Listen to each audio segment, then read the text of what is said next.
Welcome to the a little bit of discussion of what we heard today. We wanted not only to follow the Benedictine advice that we got this morning. As the program has been already printed before, you can judge that we have foreseen this Benedictine advice, and the advice was listen to the young scientists. Oh, listen to the youngsters. That's what we are going to do now. And before I give a little introduction to what we have planned to do, I would like to start a short introduction round of who we are and where we come from. And we simply start at my left, at your right. My name is Christian Wiepf. I am here with the Studienstiftung. I study history and economics in Bern, and I'm currently writing my master's thesis, where I try to apply an alternative to the gross domestic product on the history of Switzerland after the Second World War. Hi, my name's Anuba Momin, and I studied neuroscience at the University of Toronto in Toronto, Canada, which is where I'm from. And I got my master's in public health from King's College London in England. And I'm here as part of the Youth Encounter on Sustainability, which is a course that aims to educate youth on the challenges of the challenges of sustainability in our future. Good afternoon. My name is Lucas Etter. I'm a grad student of comparative literature at the University of Geneva. And I'm currently writing an MA thesis on representations of fear in the works of the writer Jorge Luis Borges. And I'm Kizito Masinde. I'm from Kenya. I hold a Master of Science in Natural Resources Management. And I'm currently working at the United Nations Environment Program. My name is Gert Volkers. I'm a pharmacist. I have a chair of medicinal chemistry at the ETH Zurich and the pleasure to run a wonderful place called Collegium Helveticum, which we call ourselves as, or design ourselves as a laboratory for transdisciplinarity. So it's fun. Let's see what comes out. We had planned to ask questions, to give comments to what we heard today, and we had enormous important statements to all the hours of lectures that we have to digest now on democracy and science, on the rules of behavior to establish anticipatory governance, for example, up to the responsibilities for creating new spaces of the new developments that we have. And I would like to start off with very practical things. So we have 4 eminent young scientists here among us. They have started their career, they have to proceed their career. And hearing that, I'm interested to know, how is your practical life being overlaid to these theoretical aspects that we heard today? What can you achieve? What can you do in your career, in your studies, and in doing science to follow these advices? And where do you see chances, limits, and probably the necessity of changing structures? Can I start with you, Anuba?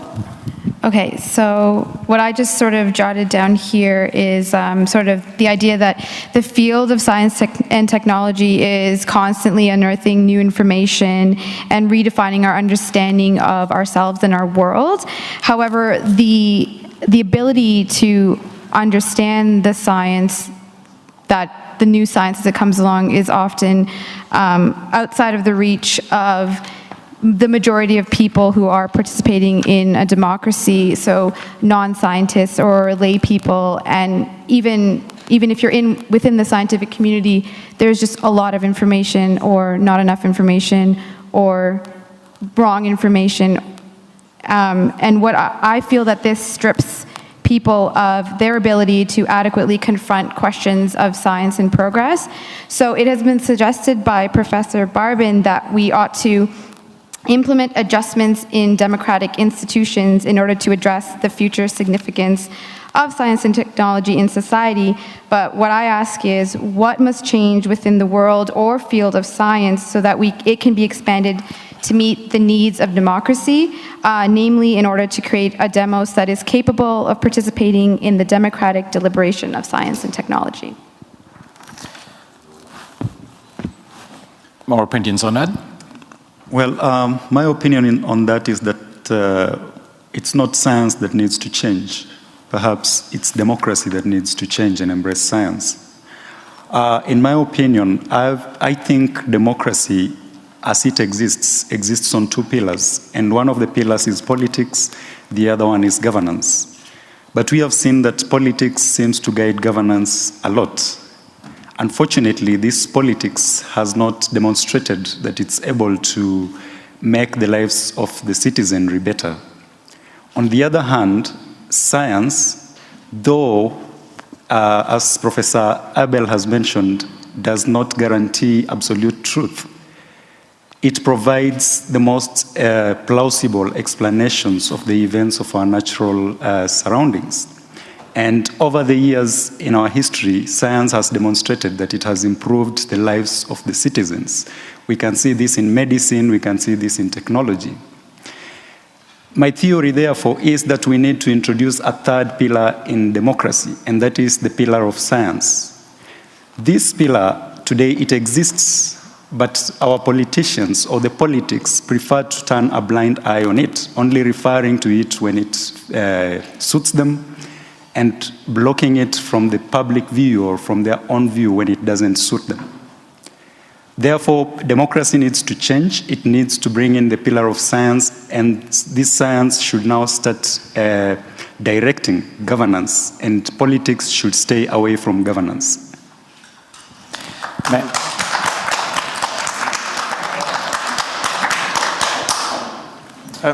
Yeah, okay, go ahead. I would take an opposite opinion on that. You said there is like maybe a growing gap between what is done in scientific research and the understanding of that in the public. And also when you think of many debates evolving around new issues which have a lot to do with technology and natural sciences, where I think it is important to have notions about these things in public. I see kind of a duty also in science to mediate and to kind of transfer the insights relevant for the public to the public. I see here a big duty for science, and I don't think that politics or whatever is responsible for this gap. You talk about self-reflection or taking up the responsibility for the, instead of just delivering data to politics. Yeah. What is the meaning or the opinion of the literature sciences? My opinion is not necessarily the one of the literature sciences, because I'm always interested in the history of ideals also. I think it can well be linked to what Professor Abel said about the only thing of the democratic dialogue is, the only law that it puts itself is that it doesn't come to the conclusion that we've talked about. Now, perhaps a real scientific dialogue has this as its only law also.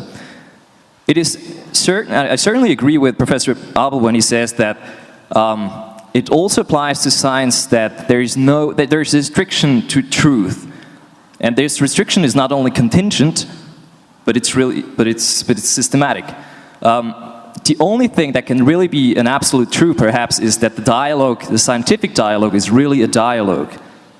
That means that it accepts the fact that there is no absolute truth, but these are models that are more or less adequate, and this is something that should be kept in mind if we talk about science and democracy. That in a way, even though the scientific community is certainly not democratic, but it has a certain element of dialogue, and that's perhaps the only basic thing it needs to keep.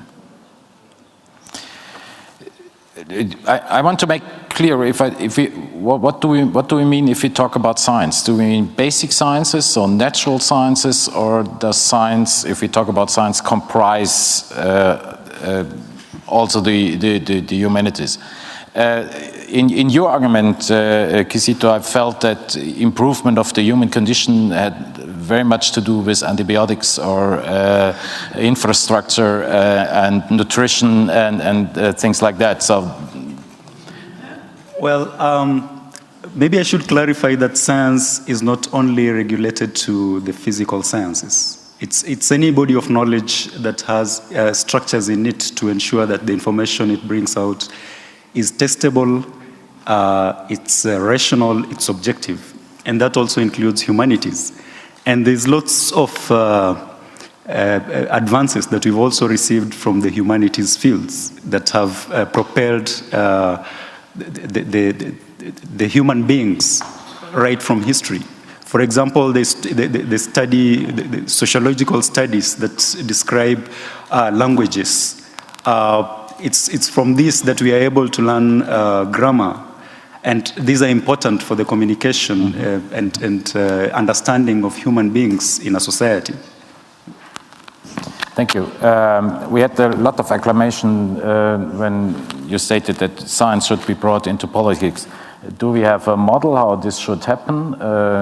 We have a traditional model that we have education of politicians by experts. That is the standard way, but then we come to the problem that we have at least two experts on the same topic with different opinions or contradicting opinions. Or do we provide within the scientific community, by the dialogues that you mentioned, do we provide enough material and enough truths in question marks or behind question mark for the decision in the politics? What would be the model to bring science into politics? The model I would propose to bring science into politics is this. First of all, we have to accept that I, as a citizen of a democratic country, I have the right to know. But the same way, I have the right to ignorance. I decide what I want to know, and I choose to ignore what I don't want to know. Therefore, you cannot bring the scientific knowledge and force it upon me. And therefore, we need the changes that we need to make in democracies is that the direct democracy, we need to limit it and promote a representative democracy so that we hybridize it in a way that only the people who are knowledgeable about a discipline or a subject matter are the ones whom we elect to make decisions for us. And that way I'll be able to benefit as an ignorant citizen of the country. But, yes. But do you not think that if we were to bring science down from sort of the ivory towers and bring it to the level of understanding for the general population, to what extent I can't exactly explain right now, but to some extent that, one, it would foster the ability of people to participate democratically, either through direct or even through representative democracies, in a better way, that they'd be more capable of it, and secondly, that maybe bringing science to people in general would foster just like an enjoyment of learning and an expansion of knowledge in general, and bring up just the education level of people, and not make children or non-scientists feel as though science is something beyond their grasp and beyond their ability to understand or participate in. I agree with you that citizens should have the right to decide whether they want to know or they don't want to know something. But we have to provide them at least the possibility to know. And I think the debate, it has to be public and it has to be in the public. And I don't like the paternalistic notion which is inside your argument. Coming back, you want to say something? I wanted to see what the paternalistic aspect of it is. The paternalistic notion is that like experts which are capable and know the truth, which we now know they don't know, would decide on like these technical and whatever decisions this will be, without kind of even trying to explain this to the public. Maybe, yeah, I don't know. I'm a Swiss and I'm used to direct democracy, and I cherish this idea. Just to make it clear, we have been talking about the final truth. This was kind of ironic. The truth that is known in science is enabling us to take action for a lot of improvements. The discussion was about the final truth. This is a little bit of a difference. So it's like in what we discussed at the table in mathematics. So it should be operable. Okay, so let me come to a point. If all that is achievable, but then we should take into account the amount of time that is needed to achieve this ambition. So education, learning, the demo, everything that we heard, it's a wonderful scenario. Did you, in your experience up to now, have the time to follow these goals up? Had you the freedom to do this within your career? Weren't you fenced in some other aspects of delivering reports and having the next semester duties and so on, instead of have time enough to go into philosophical questions or self-reflection and so on and so on? Oh, you all had the time. Very fine. Well, from my experience, it's actually quite difficult to devote the time to make some of these decisions. And this is because the pace of the world is quite high.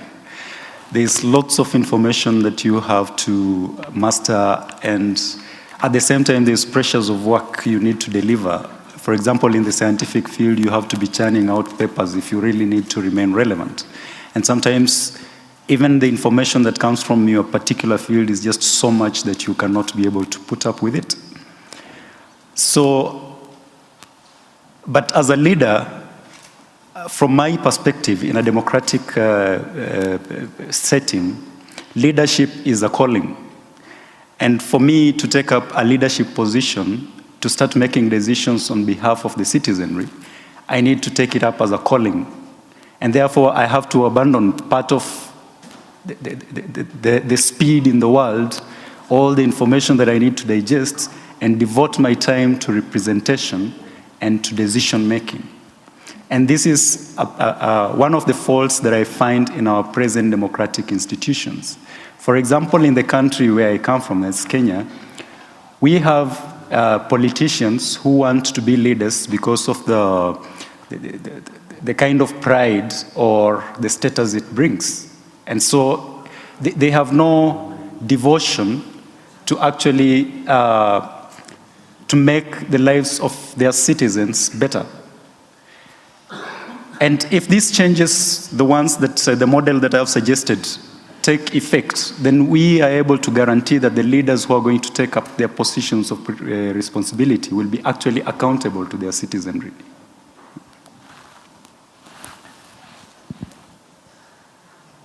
No?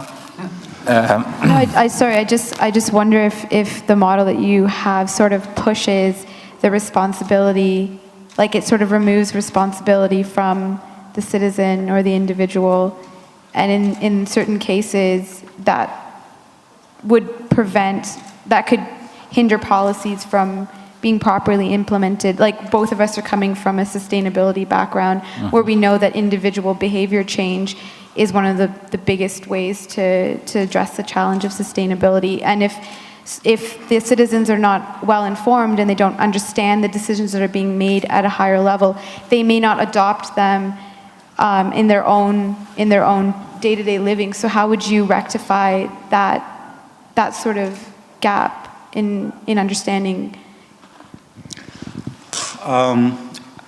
In the spreading of, in this kind of representative democracy that I am pushing forward, rather, first of all, it takes the form of, I, as a natural scientist, for example, in the natural resources management, if there's a decision that has to be made in this particular field, I'll come to my people.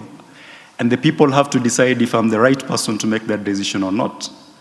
In that way, they're basically resigning part of their rights to make the decision, and they're providing that right to me.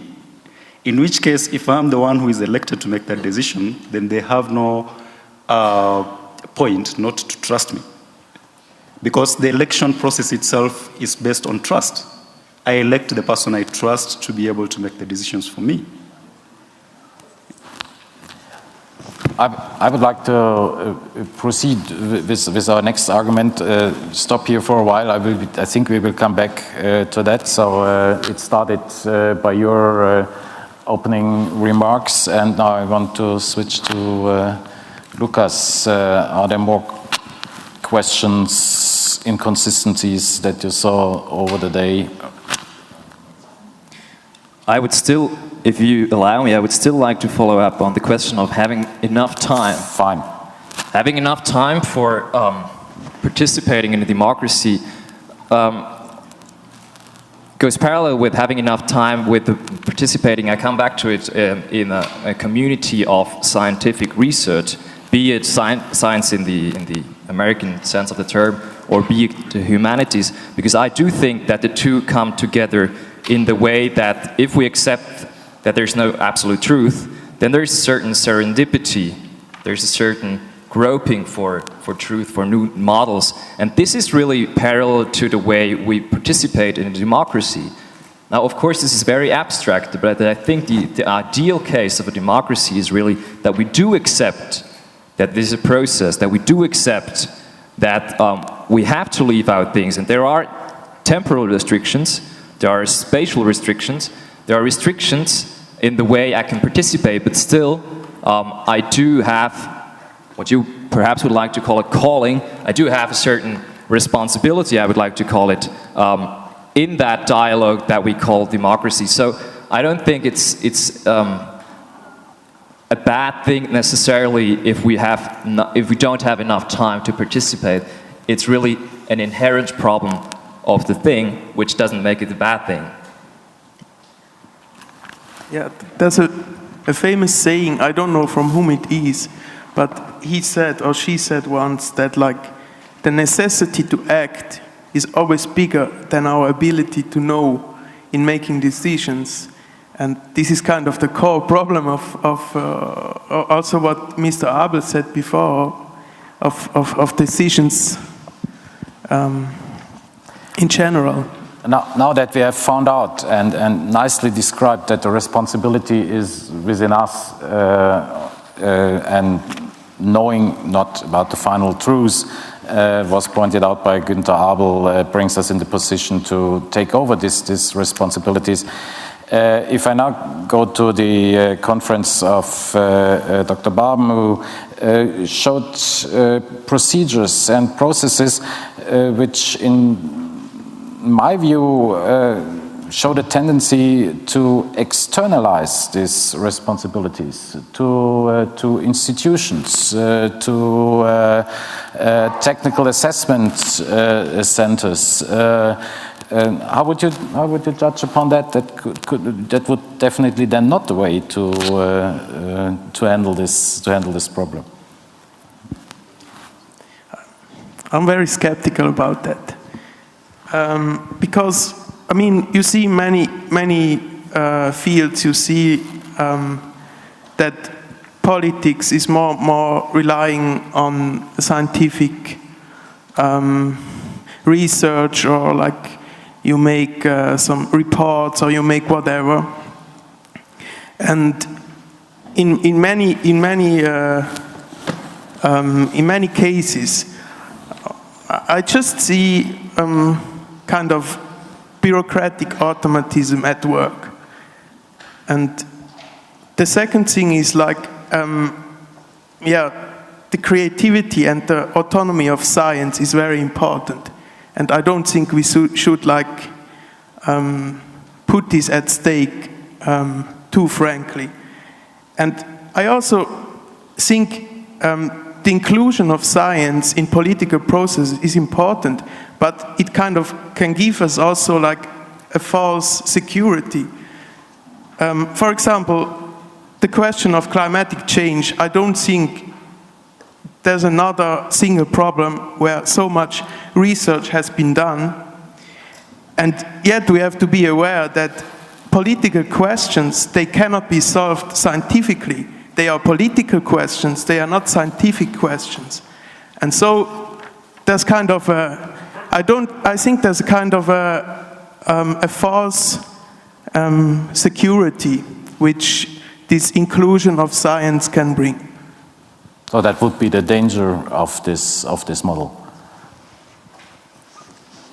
We can make it very concrete. We can make it very concrete. If we go to brain research, for example, there is a 2001 paper in Science, one of the leading journals in the basic science community, where a famous leader in brain research clearly stated there is no such thing like plasticity of the brain, very clearly, which we today know is not true. But this had enormous consequences for the allocation of money for treatment in brain disease, and so on and so on and so on. So that was one of the leading experts, of course, with this whole scientific community, which made this strong statement, which was taken up by funding or granting organizations, but taken up by the politicians and by the public to establish a whole opinion that lasted for a whole decade and probably prevented a lot of basic science research in the field. So how should that be structured, that we still have this dialogue? I would prefer to say discourse and not dialogue, because a dialogue has always the aim of explaining somebody something. I do not have a proper answer for that, but I would still stick to the false security that science provides, unlike to the security that the politics provides, because some of the mistakes that have been made in the world, they have not been scientific, but political. Some of the worst mistakes that have been made. And these are not spoken so much about, but it's easier to hit at science because the politician has a voice more than the scientist. I don't think there are no mistakes in politics. That's not what I said.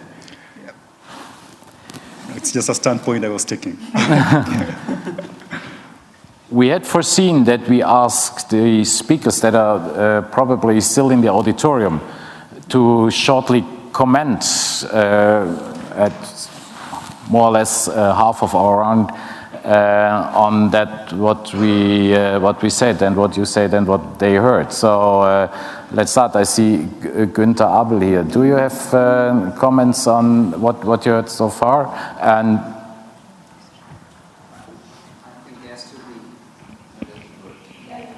does work? Yeah, yes. No. As to the question of democracy in science and the role that scientific knowledge might play within that framework, I think it's, as I emphasized, it's very important to go back to scientific type of knowledge. But at the same time, we have to realize that scientific type of knowledge is one type of knowledge among other types of knowledge. So and I do not emphasize here non-scientific knowledge, but artistic, moral knowledge. For instance, the difference between scientific knowledge and moral or ethical knowledge is very crucial. And this is the first thing. I think we have to open up the picture that we have different types of knowledge. Scientific is one, and within democracy we should try to profit of the whole spectrum of different and integrate them, and then have a procedural model of rational argumentation. That would be the model in that. That means the power of the better argument, and among the better arguments are also those arguments that are empirically verified or satisfied in the better way than other ones. And that's science has a very crucial role in that, but it's not the only thing. And then another point I would like to emphasize is that came up in the discussion, and again you mentioned the neurosciences. What does it mean to make a decision within a procedural democratic framework? What does it mean to make a decision? And if you have to make a decision, let's say about the life of your wife in a hospital, if you have to stop the neurosurgical intervenances or such, so it doesn't help you nothing if you go back to electroencephalogram and so on. Asked, what shall I do? What is the decision that I have to make? Trying to get to purely scientific points, in this case neurological informations, does not give you grounds for deciding.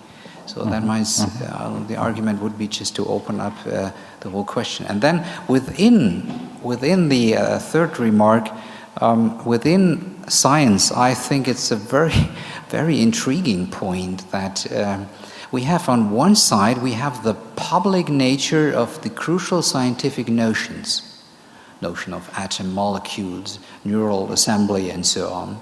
These are key notions within the sciences, but they are of public nature. That means within the scientific community, there are many other scientists who it is absolutely mandatory that they share the semantics and the referential elements of these notions. So this is a public affair.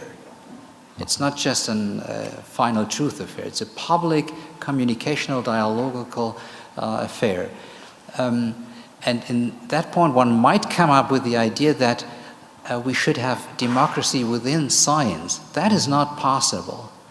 So we have to discuss the relation between the public nature of the key notions within science and the role that they might play within the framework of the political form of rule called democracy. And that's a crucial question, I think. So science is important. Absolutely, I agree with your emphasis. But there are different types of patterns of decision, and what does it mean to make a decision in the realm, in the space of the political and the ethical, that's different from making a decision in science. This brings up again an argument in the conference of Dr. Gottbleis about creating new spaces for new developments in life politics. Would you shortly go into that, in creating the new spaces, creating new time frames?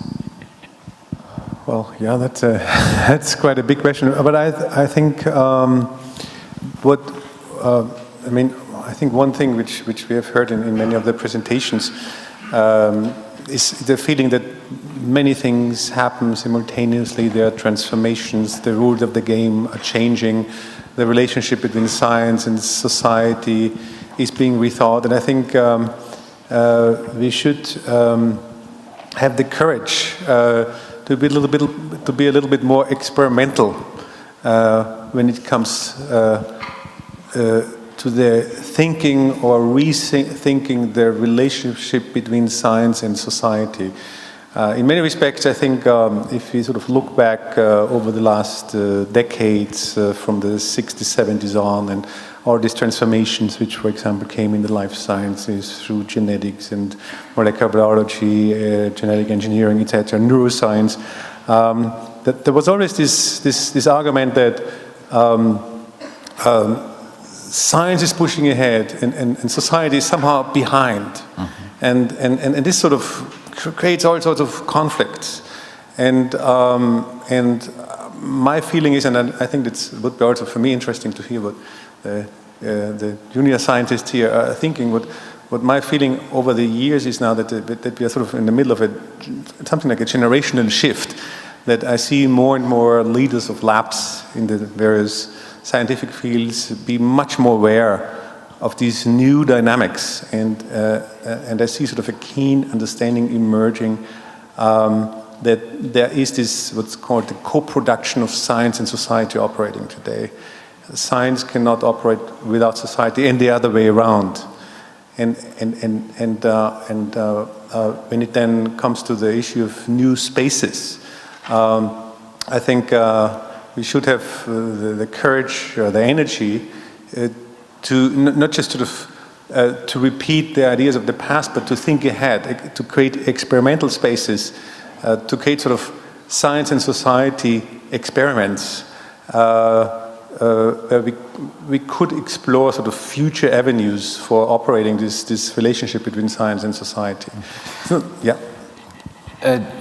Do you use new spaces, blogs, internet web pages for exchanging ideas, also in a transdisciplinary way? Well, definitely for me, like, there's a number of different things that I find myself interested in, and the way that I've been able to, as you were saying before, there's just a lot of information out there. The way that I've sort of been able to keep up with my interests is by subscribing to blogs that focus on one interest. So they're sort of weeding through all the information and sort of giving me a taste of what they like. So that's one of the ways that I've used new spaces to interact with the information that I'm seeking, or I've utilized it to find information. There is one interesting kind of a tunneling effect in this spread of the information. It's a web page called Journal of Visualized Experiments, where young scientists have formed a group that runs around into different labs with video cameras, does interviews with the lab leaders, with distinguished scientists, with experienced scientists to grab their opinion on different experiments. They show little pieces of tricks in the lab that you never get during a conference. So that would be one of the new spaces where you relate not only scientific information but also opinions on these experiments,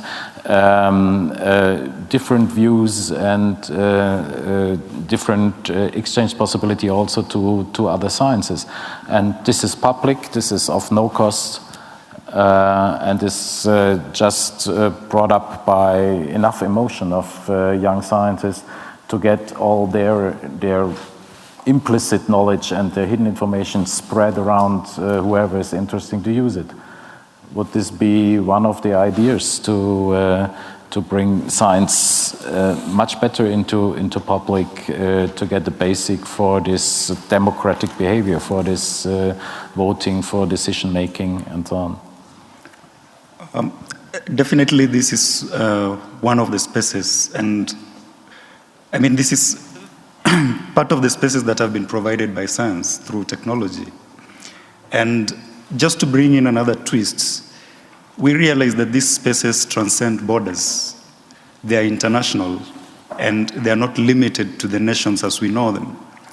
And so that is also another point that we have to realize, that democracy as we know it probably will not be able to serve us when we start dealing with these international issues, for example, environmental change, which we no longer just confine it into borders.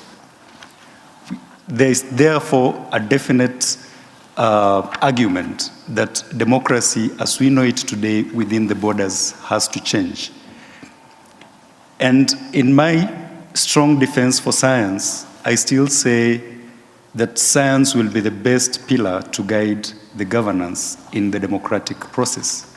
Why? Because as I accept that the other forms of knowledge, like morality, they are there. However, these forms of knowledge change, both temporally and spatially. There are things, ways of, or morality moral behaviors that are acceptable here that are probably not acceptable in my geographic region. And after some time, 10 years later, these moral principles are going to change. However, the scientific truths, which I accept that are not absolute, do not change. For example, since we discovered gravity, we know the acceleration, and it has never changed. And this is acceptable throughout the borders. So science will be the best pillar to guide democracy to deal with the issues, the emerging international issues that we see today. Yeah. But isn't taking gravity as an example a bit simplistic, perhaps? Carl Friedrich Gauss famously said that the irony about a scientist is that you're always aware of the fact that 200 years ahead of now, they will always laugh at what you're doing now. And that is a bit part of the problem. Of course, this is really characteristic, caricatured, but I'm not sure if scientific opinions don't change over time, just as much as moral opinions do.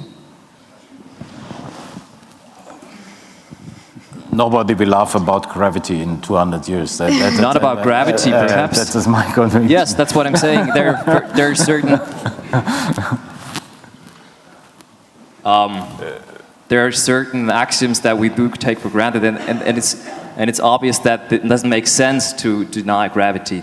But there's other models that are much more debated about, and I don't think that there are truths that will stand 200 years from now.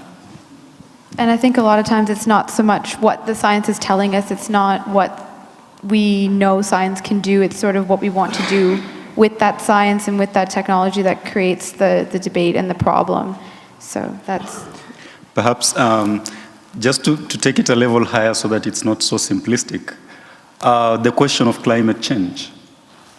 I mean, it's acceptable the world over now that the climate is changing, and that's because of the anthropogenic activities.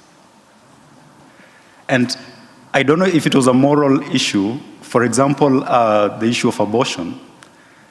It's such an emotive issue. In some places, you cannot even discuss it. Mm-hmm. Yet, we have to make a decision about it. So how do we go about making the decision? It was easier with the climate change because the scientific information that's available is acceptable to most, at least everybody, geographically, in this point of time. I do agree if we accept such a definition of science. I certainly agree on that. May I ask a follow-up question on Professor Gottweis's statement? If I got you correctly in your talk, I really appreciated the fact that you said there should be a way of experimenting with expression of not only rational arguments, but something like emotion. But then if I understood you correctly, you said that this should be institutionalized. The possibility should be institutionalized, possibility of expressing emotion. And even though I like the idea, I don't see a concrete way of doing that. Isn't there an inherent paradox, perhaps? Or do you have a concrete suggestion? Well, I think, just from our discussion here, I think it's quite obvious, and from the examples you and I have been discussing, obviously, these political spaces as they are existing in today are far more than institutionalized. I mean, there are these broad, growing, anarchic landscapes out there of blogs and Web 2.0, and an incredible dynamics unfolding there, which is far away from any kind of modernist type of institutionalization. And what I've showed, for example, the Michael J. Fox video, for example. I mean, that has a lot to do with emotions and interacting with audiences out there in a very ad hoc type of manner. At the same time, there is something going on that you can still watch that film on YouTube, for example. I mean, this is to some extent, I would see as an institutionalization, not a political institutionalization, but a stabilization of a means of communication. But then, of course, when it comes to the more traditional kind of institutions, I think we are faced with the reality that we are still dealing with institutions which basically date back to the 18th, 19th century. A lot of the political institutions we have today haven't changed that much since that time. And that, I think, is to some extent a problem. It has certain advantages. There's something nice about it. But I think we're increasingly faced with the reality that we need to rethink these institutions and open them up in different manners. For example, there's a lot of commissions and committees out there in the world, which I think could be used in a much more interesting way than they are used today. And as I was saying in my presentation, there is no clear answer out there for how to deal with these issues of emotions in shaping political judgment. And that's why I'm saying we need to experiment, and I think the most visible forms now are out there in this Web 2.0 universe, where we are sort of transforming our ways, how we communicate issues of science, of concern, and how we are creating, for example, identities. I mean, this is a very important issue. Politics is to a considerable extent about identities, making and unmaking identities. And this is increasingly something which has moved from the traditional forms into these new spaces. And that's what we're observing today, I think. Christian, are there more issues? We still had something on the list. Yeah, maybe just to come back on what you said before, I also think that scientific knowledge has an important and eminent role in democratic decision-making.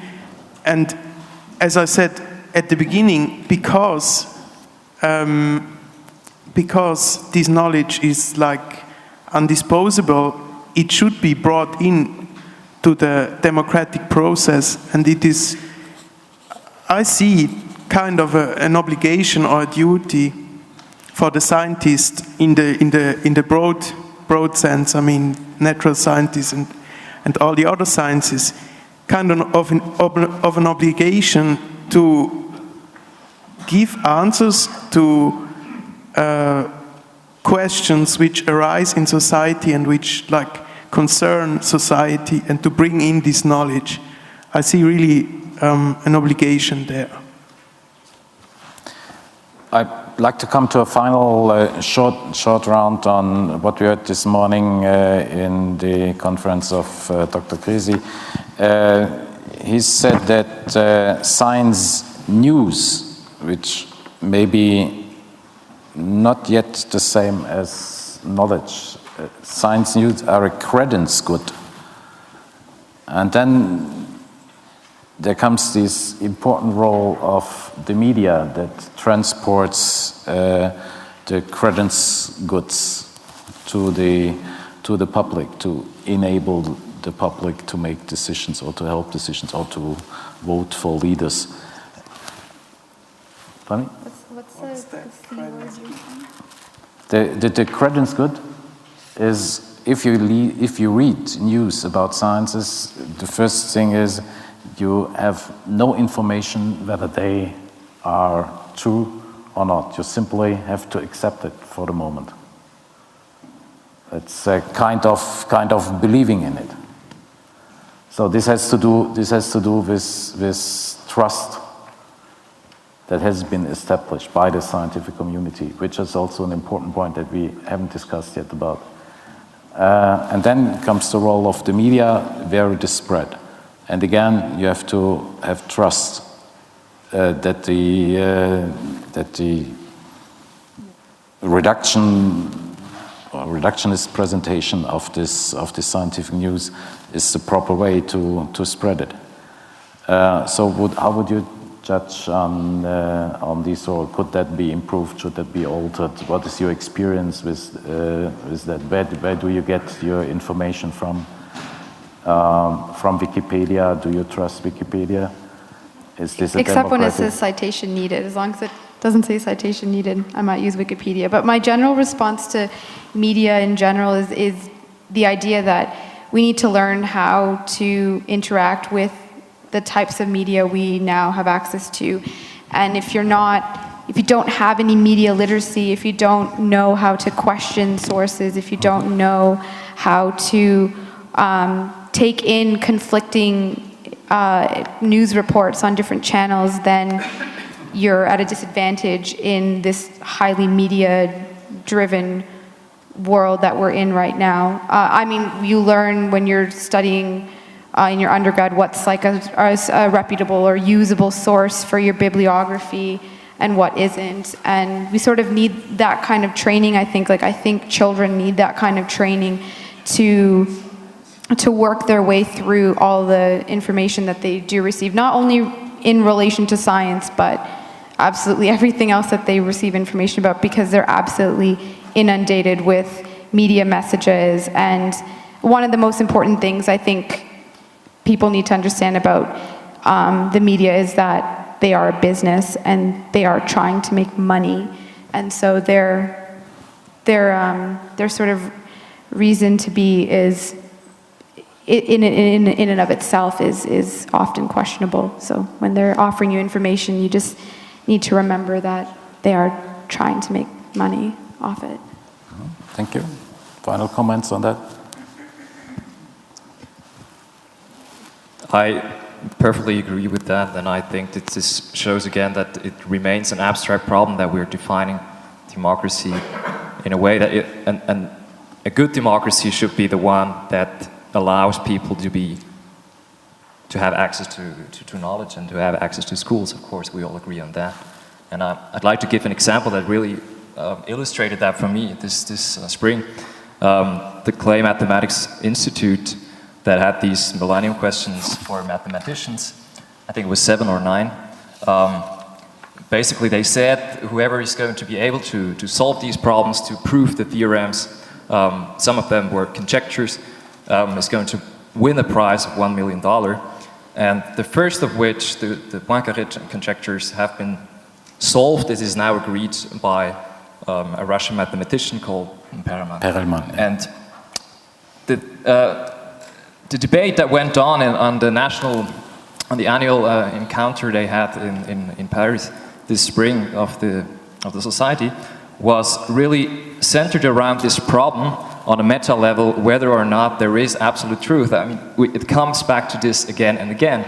There is so much controversies on whether or not Perelman had really proven what he was trying to prove, because it was really in an indirect way. This really is an illustration, I think, again, of the point I was trying to make, that if there is such a thing as a borderline or an encounter between science and democracy, then it must be in a way that science is at least a discourse, perhaps not a dialogue, but a discourse that is ongoing. And the best way of participation of a democracy is really if everybody gets access to schools and gets the best access possible to this discourse. Thank you. One important point to add is that Perelman did not publish this in a peer-reviewed journal. He published it in archive. And so that, again, led to distrust, which fired up the discussion again on the truth. We have Dr. Barber. Maybe just first picking up on the last point a bit, not to let it fall through the cracks. I mean, media are certainly going to, or have been complicating the interaction between science and democracy even more, but we should also maybe be a bit careful with the blame game, because there are, I mean, really different kinds of media and ways in which science is represented, and the kind of media that are produced in this setting are also probably or hopefully going to be used by others. But at least, I mean, it's probably clear that media, at least the powerful ones, can really interfere in a bad way in deliberations about the scientific enterprise and also the kind of political will formation about certain issues.